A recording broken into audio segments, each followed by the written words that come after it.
do teu reino, porque amastes a justiça e odiaste a iniquidade. Deus, o teu Deus, te consagrou com o óleo da alegria, nós até brincamos, né? Com o riso, muito mais do que os teus companheiros. Quem eram os companheiros dele? Os anjos, exatamente. Porque ele ali estava sendo conhecido, né? Era conhecido deles como anjo do Senhor. Aí continua no versículo 10.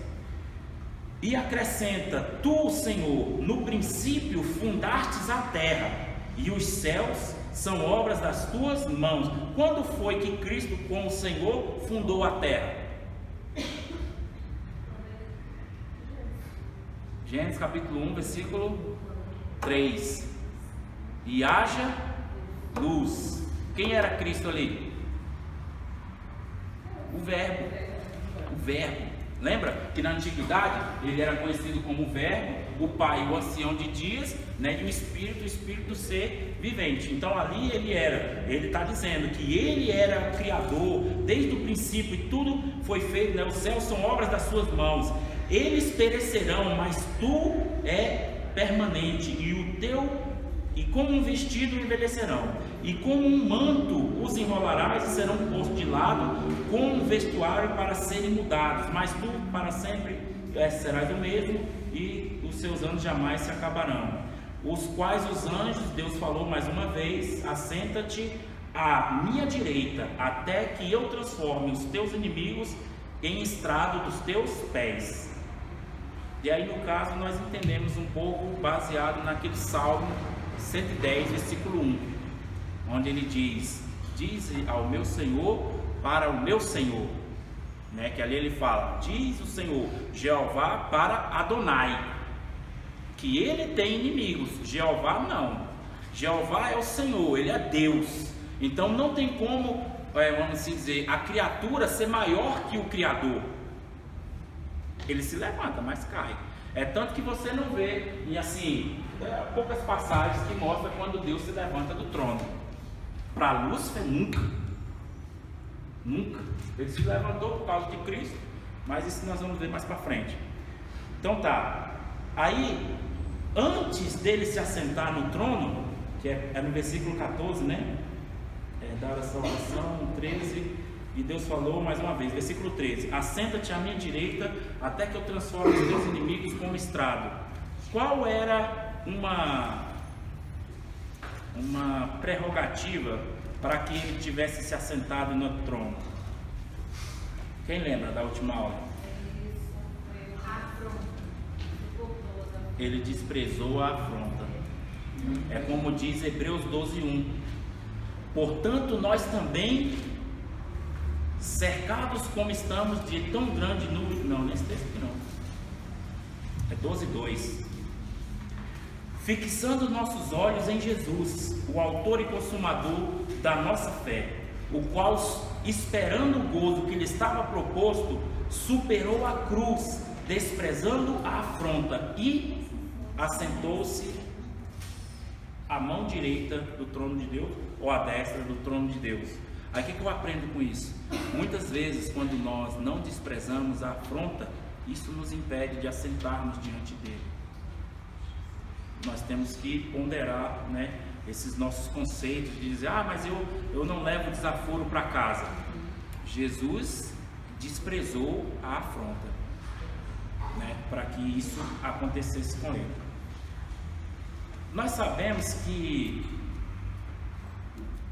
essas revelações, né, foram dadas aos homens, e talvez, se você, pelo menos alguns aqui irão compreender o que eu estou dizendo. Abra sua Bíblia em Ezequiel capítulo 3, versículo 12.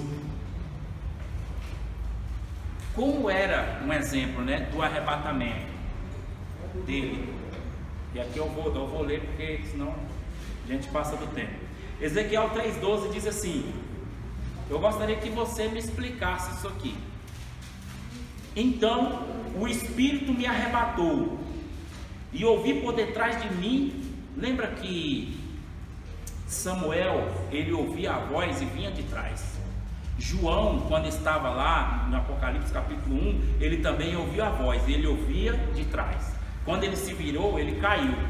E Samuel diz, né, tal. Então assim, sempre essa voz vem de trás. Quando Zacarias estava no templo, que ele ouviu a voz daquele anjo, ele temeu, por quê? Porque tinha outra ali dentro, e ele ouviu uma voz que vinha de trás. Então, diante desses tempos, né, geralmente era dessa forma, e uma delas está aqui. Então o Espírito me arrebatou, e ouvi por detrás de mim um som de um grande estrondo, de um terremoto, que dizia: bendita seja a glória do Senhor Jeová, que sai da sua morada. Nós não vamos estudar sobre isso agora não, mas só para que você entenda.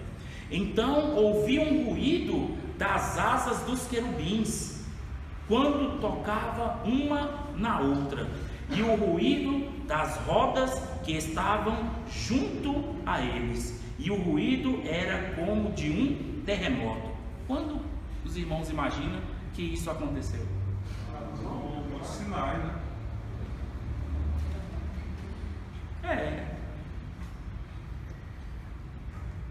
Lembra que o Espírito no Antigo Testamento, né? Ele saiu em Hebreus, lá em Gênesis 6:3, né? Ele subiu e esteve aonde?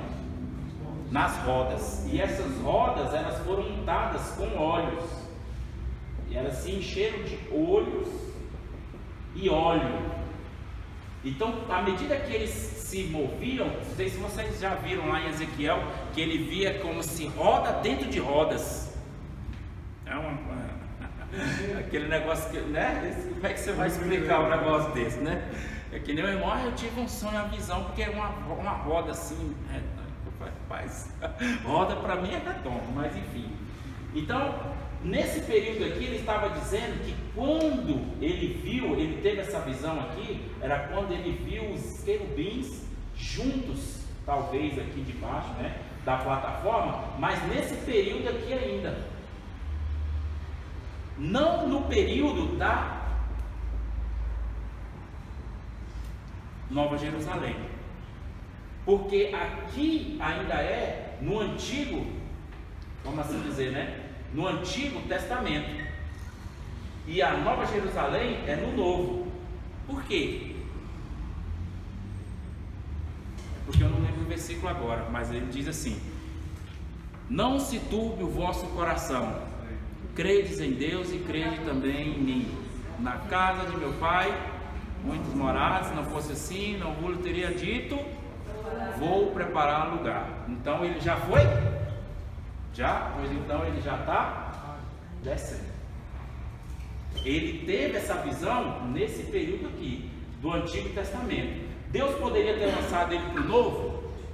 Poderia. Mas como foi vista essa visão? É isso que eu gostaria que você fixasse. Aí o irmão fica falando de roda, irmão falando de óleo, esse negócio de querubins, não tem nada a ver. Tem, irmão. Isso é só um princípio. Para quê? Para que depois nós nos aprofundemos. Onde ele diz: e o Espírito me arrebatou, e ouvi por detrás de mim uma grande voz, como de um estrondo, como de um terremoto, que dizia: bendita seja a glória do Senhor Jeová, que sai da sua morada. Quem falou com ele aqui? O Espírito, tá? Certo. Porque esse Espírito não era o Pai e nem o Filho. Por que que não era o Pai nem o Filho? A voz do Filho, como ela é? A voz de muitas águas. E a voz do Pai? A voz de trovão, né? E a desse daqui era de terremoto. E quem foi que falou comigo aqui? O Espírito. E ele fala da glória. Então assim, o Filho pode arrebatar, como arrebatou João, não é João Batista não, João, em Apocalipse capítulo 1. O Espírito também pode arrebatar, como arrebatou Ezequiel. E o Pai também pode arrebatar, como arrebatou Daniel. E tantos outros, né, que ele fez conhecer. Tá, então, aí ele continua, né, e tocava uma na outra, ele fala da visão que ele teve com relação aos querubins. Baseado nisso daí, nós vamos fazer a nossa avaliação. O que é que eu vou cobrar de vocês? Como sempre, né? Vou deixar o texto e vou pedir para que você me explique o que diz aquele texto. E peço que você não venha com uma ou duas linhas. Pelo amor de Deus. Se for óbvio, a pergunta você precisa dizer. É que nem a gente falou da outra vez. Por que João Batista era conhecido como o maior de todos, né? Nascido de mulher? Porque ele preparou o caminho do Senhor, porque ele fez isso, porque ele não sei o que, era primo de Jesus, não sei o que. Não, porque ele foi cheio desde o ventre da sua mãe. Ponto. Aí a pessoa bota aquele monte de coisa, aí eu vou falar o quê? Não, mas não posso considerar totalmente, porque não foi aquilo, tá? Aí agora vai ter uma oração aí. Então, só para aquela pergunta do nosso irmão aqui, 1 Samuel capítulo 5. Aqui a gente encerra, agora vai. Essa figura que o irmão citou aí, qual é a página que está aí? Não, é da arca que está no 104. Página 104, irmão, abre aí, sua apostila. A arca no Hades. Aqui já é uma linguagem que ela já tem uma tipologia, né, para nós. Só estou vislumbrando o que quando chegar no final você já tem em mente. Ela simboliza aquela parte que nós falamos aqui. Aqui a arca no Hades. Onde é o Hades? O princípio das dores.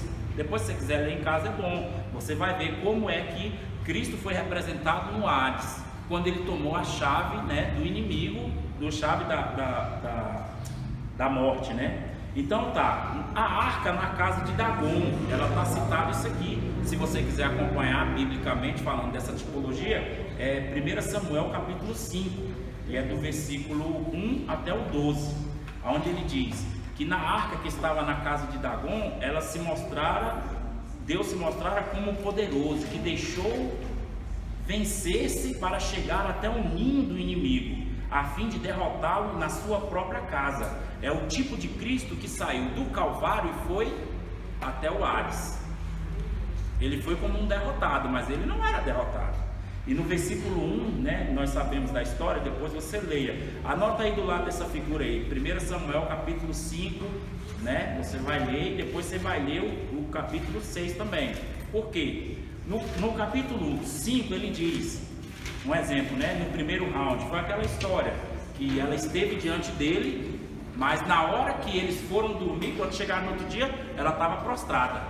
Aí eles falaram, mas o que é isso? Aí colocaram ela de novo em pé. Quando foi no outro dia, ela estava decepada na cabeça e dos seus braços, né? Que foi aquele caso que a gente falou, que as suas obras simbolizavam a sua mão e da sua cabeça. Uma vitória que marca a presença de Deus no seu juízo e no seu tempo. Ela permanecia de Deus em um reparo de santidade. Isso exigia de Deus para que a sua permanência acontecia. E esse foi o problema dos sacerdotes. Eles não tinham santidade para carregar a arca, e naquele caso eles tinham a arca como um troféu, e veio sobre eles juízo e maldição, a ponto deles descobrirem um jeito de tirarem a arca dali. Lembra de Obed-Edom? A arca não esteve na casa de Obed-Edom, e eu acredito que Obed-Edom tinha temor e cuidava dela a princípio, né, com santidade e temor, tanto que a casa dele foi abençoada. Mas já no caso aqui, os filisteus, não. Ele trouxe hemorroidas, pestes, né, e maledicências para ele. O versículo 7, né, fala de Dagon com os seus seguidores que portaram a presença de Deus, mas ele não os defendia. A arca não era um troféu olímpico. E em Gate, ele fez capítulo 5 de 1 Samuel. No capítulo 6, aí aqui já é uma coisa mais requintada. Ele necessitaria da devolução da arca. Era um tipo da vitória de Cristo no Hades, no versículo 2. No versículo 3 era a ressurreição de Cristo. No versículo 6, ele fala que ele trouxe do cativo o cativeiro. E no versículo 7, ele era o libertador e quem há de libertar-se. No versículo 8, ele fala do bezerro, dos estábulos para forçar as vacas, que representam as ofertas, né? Por causar certos instintos. Então, assim, versículo 6, capítulo 6 e capítulo 5 cita uma tipologia de Cristo como a arca de Deus no Hades. Não foi a arca propriamente dita, aquele móvel, não, mas Cristo simbolizado como aquela arca lá no Hades. Eu não sei se os irmãos conhecem essa história, então fica aí para você meditar. 1 Samuel capítulo 5, versículos capítulo 5 e 6. E a nossa meditação da nossa prova será da página 20, da página 1 até a 26. Página 1 a 26. Lembrando, segunda-feira que vem não haverá classe, né? Eu vou mandar no grupo a avaliação até a 26. E aí na próxima, daqui 15 dias, né, nós estaremos aí de novo. Amém? Vamos colocar de pé então, vamos orar.